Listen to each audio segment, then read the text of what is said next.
Hi, my name's Zaza, and I'm talking to Agnus Olive, who is a self-made artist, and her process in life of where she came from, how she found her in Spanish it's called don, her gift, and the process of becoming. It's a process of becoming. I like that because I'm into process. And You're into process. I am into process, and I'm still in process. And I'm a great believer in the creative process. It's something that fascinates me. But I would like to start with an idea I have that we come into this world. We've got a little package over here, and these are the gifts that were given to us. We've got another package over here, and these are the challenges. And how we use these two has a lot to do with whether or not we will be within harmony on what our true, I don't like to say purpose, but our true song line is. Songline. Our song line. I love that idea of the Aborigine song line. So I will have to start from when I was young because I'm going to put both packages down. Okay. Because when I was born into a very small town in Canada, and it was culturally void. It had sports and that was it. And as a child, I wanted to be a singer, a dancer. I wanted to play the harp. I wanted to write, and I wanted to travel. Now, I had no idea those were creative things to even think about because I didn't even know the word creative. But that was a gift I was given. I didn't realize at the time, it took me many years to accept that I was given a gift of creativity. Of creativity. A creative mind. A creative mind. And then over here, what was the challenge? Well, the challenge was that I was born into this place where we just didn't have any facilities for me to do any of these, and my family didn't have any money, even if we did have facilities. So there I was. I wanted to be an artist, but I had no opportunities and no support. And you didn't know what wanting to be an artist was? No idea, no idea. That's great. I love that. Yeah. Okay. These are the gifts and these are the challenges. Yes, there we are. So what I did is, of course, I grew up like most people did at those times with just, I'd have to say I almost feel like I gave up at times, but I didn't. Yeah. Because it came out again, but for a while I did. I went away to school. I knew I had to get out of this little town. I knew that. I had to spread my wings. I went to college. What does I knew that, what is that? It's I a knew knowing. that. It's a knowing. It's a feeling in your gut. It's something that just speaks to you, and it took me years to learn to listen to this voice. And today, it's the voice I listen to 90% of the time. It's just something is pulling you, drawing you. You can say we have our guardian angel doing it, whatever, but it's a knowing. And when we listen to the knowing is when we're in harmony. We don't listen to it. That's when we have struggles and we have problems that we have to overcome. So we don't always listen to all of these little nudgings. In fact, quite often we don't. And that, yeah. So the nudgings come from your gift, your gifts. I think so. Like, I knew I had to leave this town. There was nothing there. Okay, that's all I can say. And I knew I wanted to be something more than I was. And I knew there were no opportunities there to be whatever it was going to be. Yeah. So there's a knowing, and there's also common sense, you know. I've got to get out of Dodge if I'm going to do what I want to do. And I went to college, and I didn't study. I had no idea what being an artist even was at that point.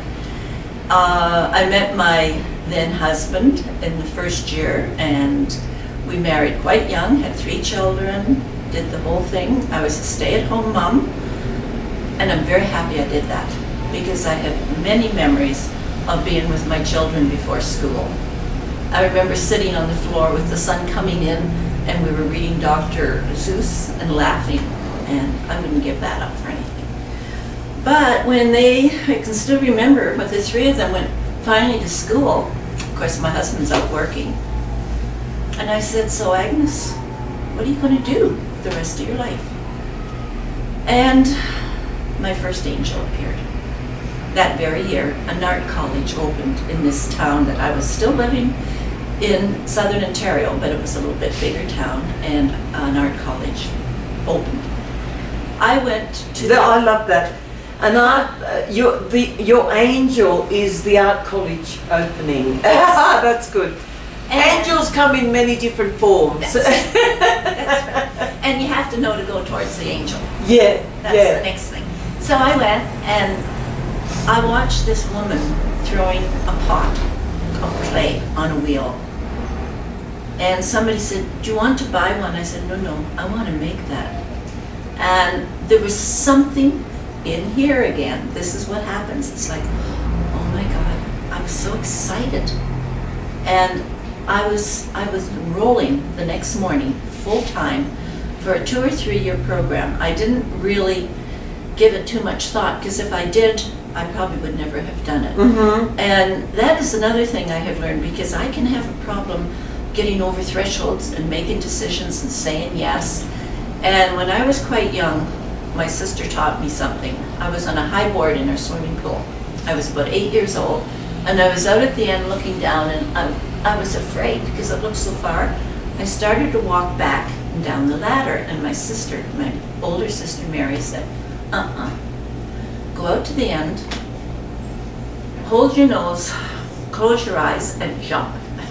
Ah, that's great. That's how I make a lot of today's decisions. So thank you, Sister Mary. Thank you. And so anyway, I enrolled in school, and it was like a whole new world. It was a complete art college. I'd never held a brush. I didn't know what Conte was, but I was mesmerized. I loved it. And that was the very first beginning of becoming an artist.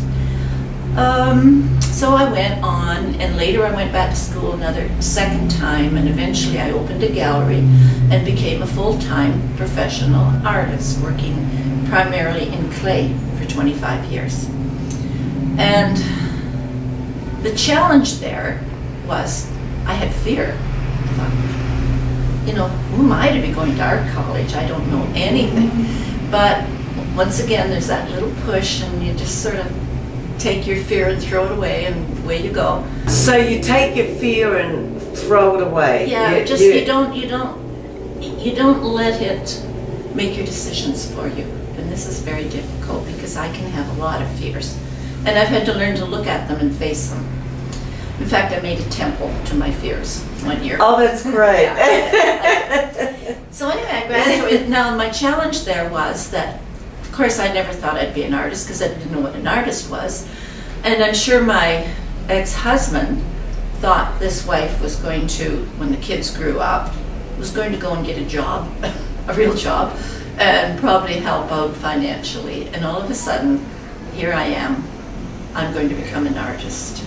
So there was a little bit of, what shall we say, not terribly happy about the decision, but not a sort of, oh, no, you can't do that. But I knew the support wasn't there. Second time in my life, no support. But financially, yes, very supportive. But still, there is a challenge that, are you going to listen to what this other person is saying, or are you going to listen to yourself? Well, look at it this way. If I had listened, the possibility is we would still be divorced today, and I wouldn't have followed my bliss, as Joseph Campbell says. So I did that, and opened a gallery, and it was really interesting. It's taken me years, and that was in the late 70s, and it's taken me till a few years ago to realize how my art has shaped my life. And I was giving a talk a couple of years ago about my work, and the words came out. I said, all those years I thought I was forming the clay, and the clay was forming me. And I realized all my work, my crones that are around me, I did those at the same time I was having a croning ceremony, but they told me it was time to have a croning ceremony. It's really extremely interesting. And I would do my work, which had to do with ritual. I didn't know where it was coming from. Mm-hmm. I mean, I grew up in this little town, a Catholic. How do I know about all these various ceremonies? But the one thing that formed me also was travel. I did travel.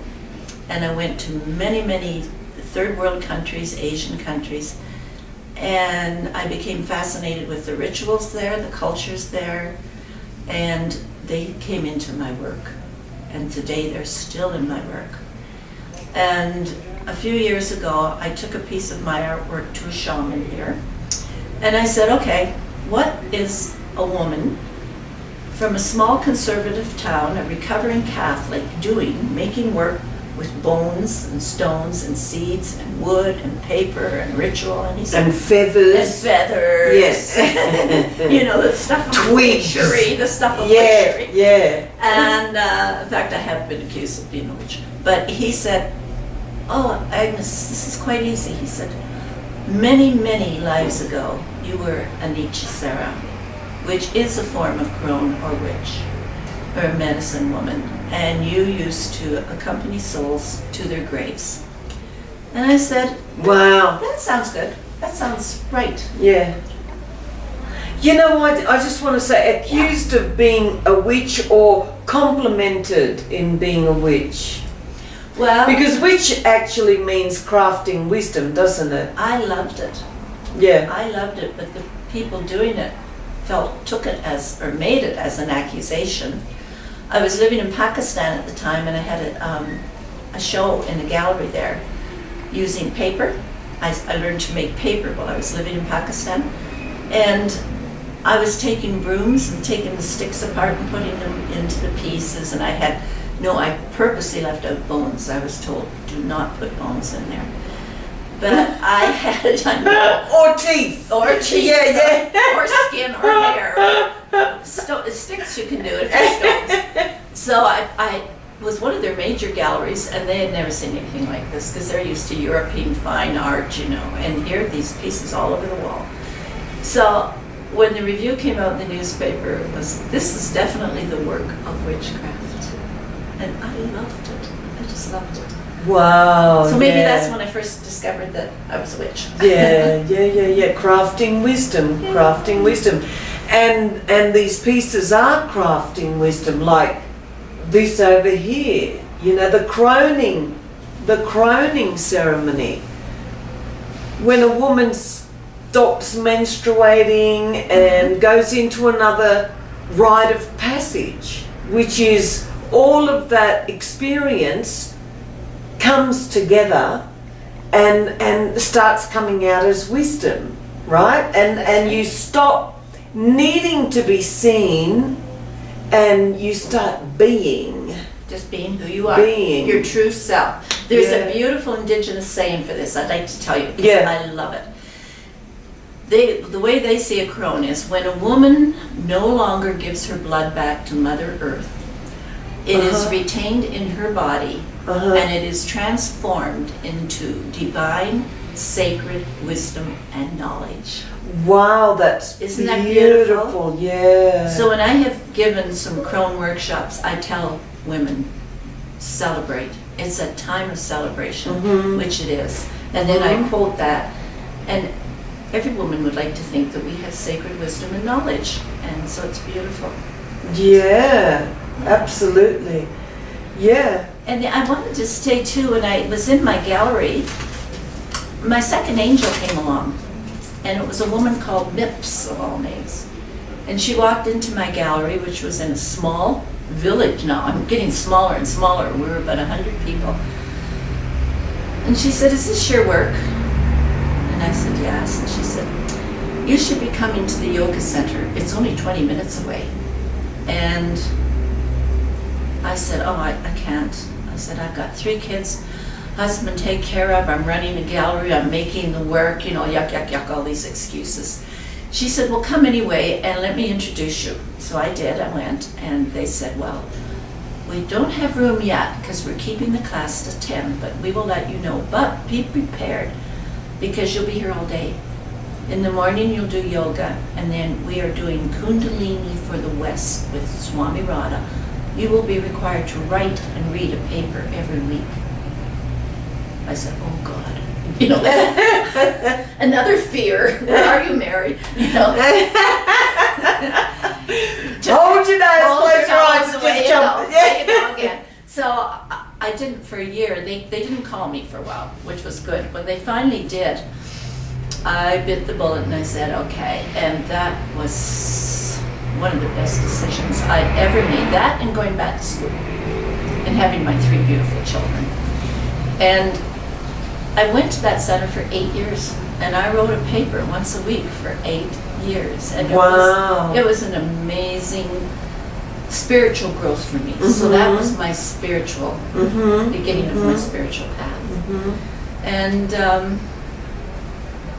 I guess you would say that I actually had an exhibition called Temples to Self, and it was all based on Temples to self. the different aspects of self. Oh, wow, that's I did the great. controller, which I was a controller. I'm trying to get over that one. The nurturer. Instead of trying to get over that being a controller, using it constructively. Okay, I'm now using it. Yeah, constructively. because that's an angel too. That's an angel. You know, yeah, it has its purpose, You're right? right. You're right. So that's more or less where I am. I'm in the spiritual path and have been for many years. My art continues to lead me and tell me where I'm going. And this year, for the first year, I took a sabbatical. I didn't go, and I'm still not going to my studio for a year because I want to see what will happen. And another little angel has arrived. I have many angels in my life, in the form of Judith Hill, who's doing ecstatic poetry. And this little girl that wanted to write, all of a sudden again, it's like, oh, here it is. And once again, fear, because I've never done poetry. But what have I got to lose? So right now, I'm in the midst of doing poetry, and I'm also doing improvisational theater. Once again, to get a growth, more life skills, open more paths. Because you know, they're all life skills. And get over yourself. Get over myself. Yeah. You got that one right. That's a get over it. Yeah, get over yourself. Just do something that's totally out of your norm, you know, and get over yourself. Yeah. Because I can be too serious. I used to have little drawings on my fridge of a stick girl with a balloon, and I'd have under it, Agnus, lighten up.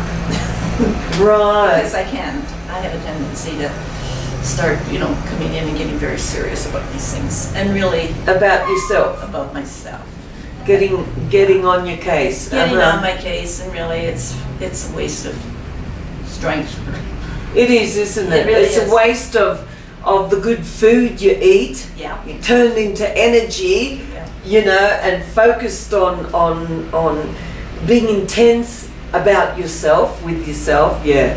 I know the year that, in fact, the week after I divorced, because I divorced living here, I went, that's when I made that crone with the arms up like this and say yes. And I said, okay, I am going to live the rest of my life with joy.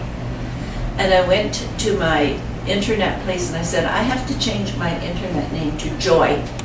And he said, you can't, it's taken. I said, I have to have it, I'll be Joy 1. And he said, okay. So I'm now Joy 1. It's putting out the intention. And every day, every morning, I do my list of gratitudes because I am just so grateful for my life, for my health, for my gifts I've been given, my friends, San Miguel, my apartment, everything. Me too. Absolutely. Well, we should be. Absolutely, Gratitude. It's amazing, isn't it? It's an amazing vibration, gratitude. It just expands you into something else, doesn't It it? does, yeah. Yeah, It takes you out of yourself again, yeah, which we need to do, I think. yeah. But it's a wonderful time.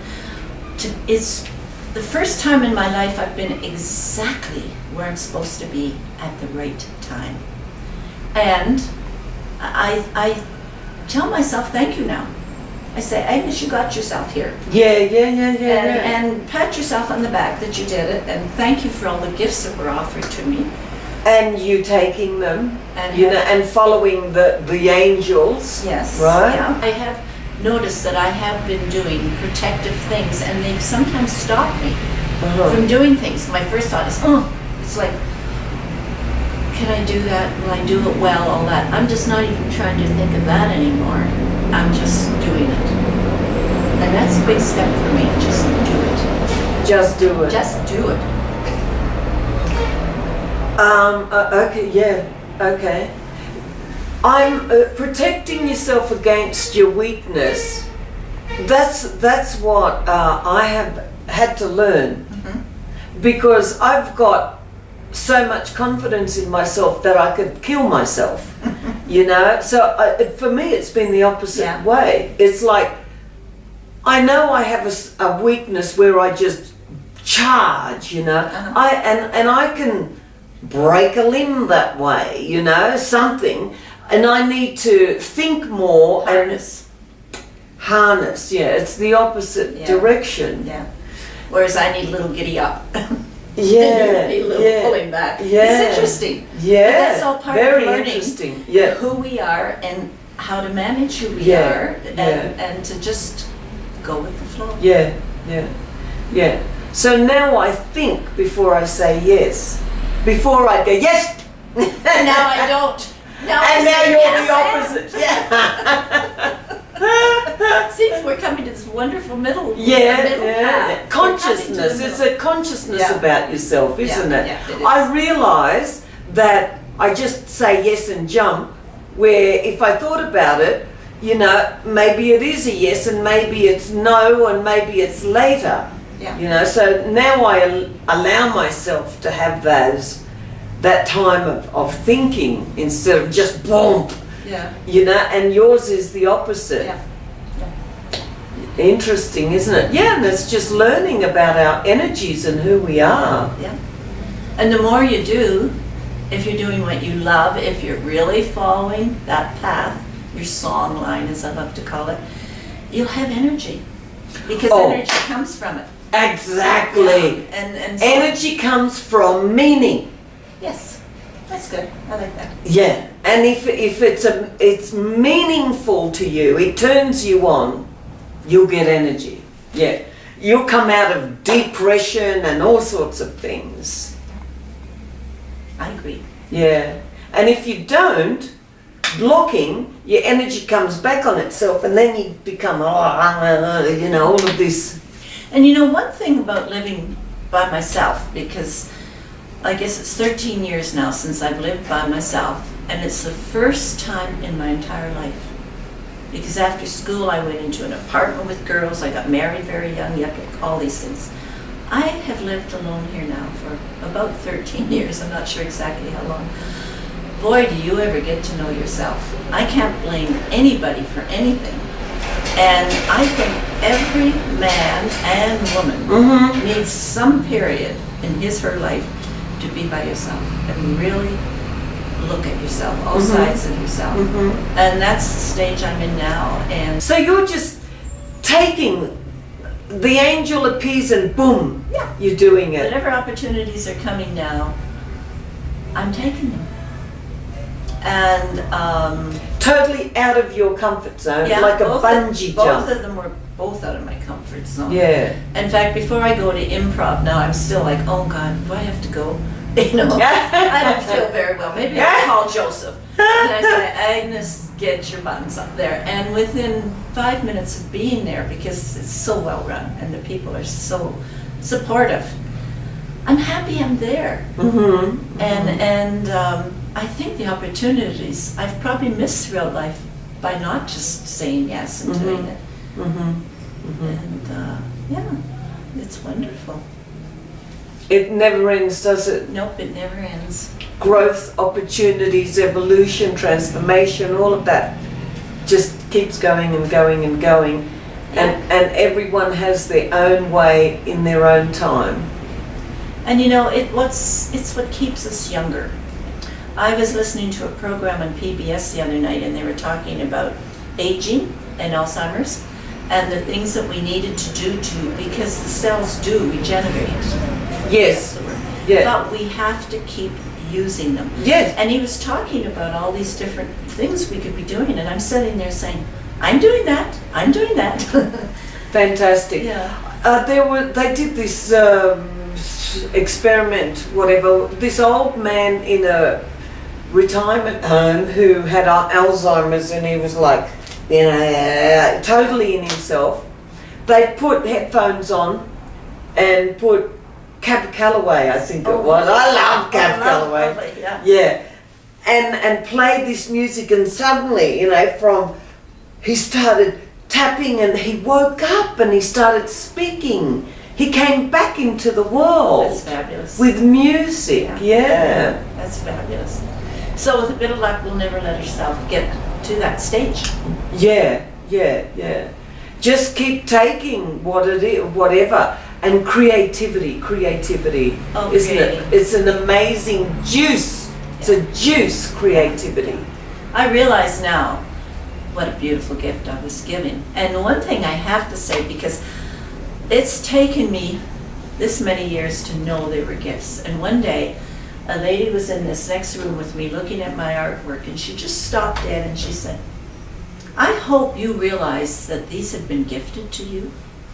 And I said, no. And then ever since that day, I've thought of that. Agnes, these have been gifts. You are gifted with them. I said, yes, thank you. This has been a gift. Now, what can I do with this gift? That's the next thing. How can I share it? And this is something I've been thinking about a lot. I feel I wanted to be doing more teaching, so I am doing workshops now, but not too many, but I am. And teaching? Take the fear out of art, I call them. It's about getting past fear and creating, and I love teaching them. I just realized how much I love doing them. And I only do about 3 a year.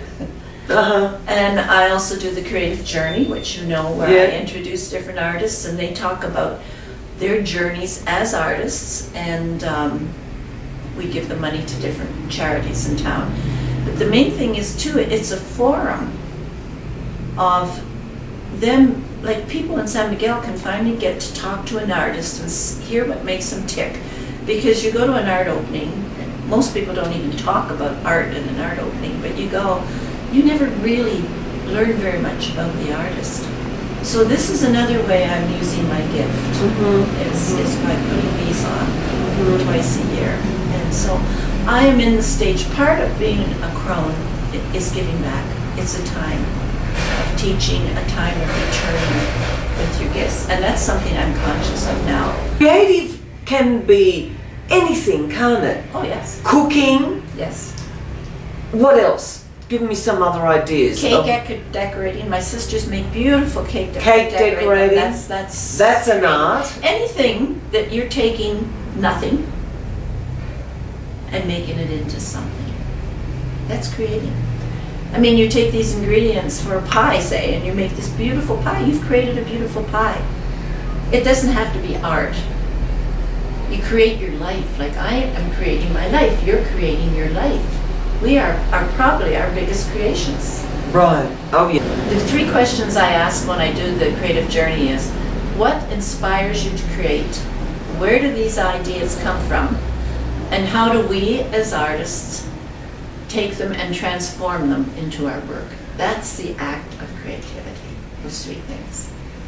Right. And it's like a little miracle. And what I do, and it's taken me years to learn this, is I say to my muse, okay, I go to my studio, I said, I'm here, I showed up, now what are we going to do? Right.